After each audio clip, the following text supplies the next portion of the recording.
Hello, creative friends!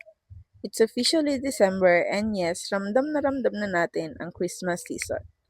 Today, samahan niyo ako gumawa ng customized shirts. So ayan, nag-uumpisa na ako mag-cut ng DTF prints. Ito yung design na gagamitin ko mamaya at ipipress sa shirt. I-open ko na rin yung parcel from United Shirts. A to C brand na white shirts ang gagamitin ko for this batch. Nahirapan nga ako sa pagbubukas nito kasi ang daming tape. Pero at least, safe and shirts, no dents, no damage. Gabi na ako nakapag-start and eto, nag-pre-press muna ako ng shirt. At ayan, hinahanap ko pa ngayon DTF na ipe-press kasi nalilito na ako. Alam mo yun, kapag rush order, sabay-sabay sila sa table at hindi mo nga mahanap kasi nasa lapag na pala. For the first press, gamit ko 160 degrees Celsius for 10 seconds. Nilagyan ko rin ng white tela sa mat para hindi malagyan ng dumi yung shirt. Ayaw natin ng rejects lalo na sakto lang yung stocks ko.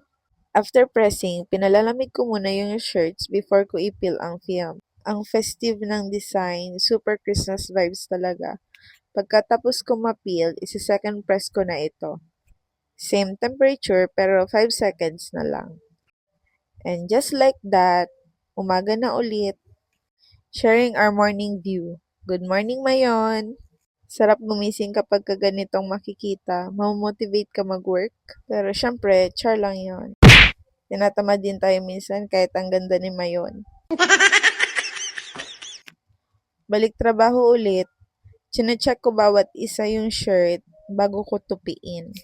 Importante ito kasi minsan pag hindi pantay yung init natin sa pagpipress, nagkakaroon ng konting tuklap kaya kailangan natin i-press ulit.